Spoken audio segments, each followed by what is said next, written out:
We're at Cley next to the sea, and this is one of the great Norfolk churches. Here's what some great church experts said about it. Munro Courtney said, "This is a most magnificent church." Sam Morclot thought it a marvellous, vital building. And Pesner said that it was most striking and improbable looking. And that's about right, because what we see here in this great medieval church is a church that was rebuilt in two separate stages, one before the Black Death and one after. And in that time, England and the church had changed forever.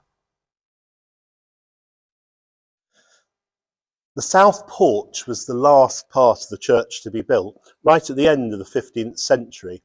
In the shields above the arch, the Holy Trinity and the instruments of the Passion, but most important of all, the shields of all the families who paid for the rebuilding. But behind me in the gloom is the cusped doorway that speaks of the mystery of the early 14th century.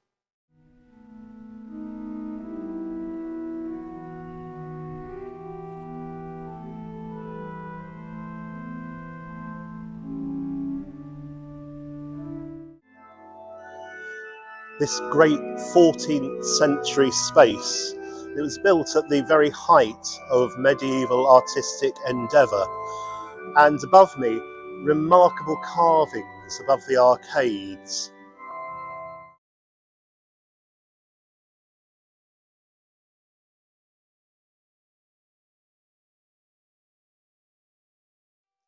The Black Death reached Norfolk in the winter of 1348-49 and carried off perhaps half of the population.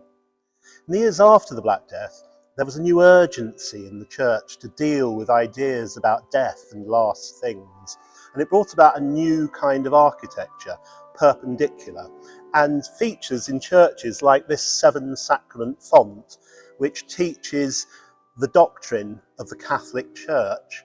And it's worth saying that the people who built this church in the 14th century would not have understood the need for this font. This is the Cley Mermaid, one of a number of lovely bench ends here. And it's worth saying that these are also from the 15th century after the Black Death, because there became a new emphasis on preaching and congregational worship, which the people who built this church, again, wouldn't really have understood.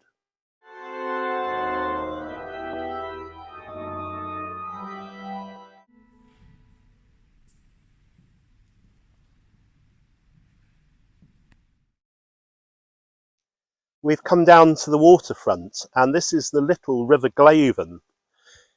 In the medieval period, this river was large enough for seagoing vessels to reach the great harbour which stood in front of Cley Church. Among them would have been pilgrims coming from abroad to visit the shrine at Walsingham.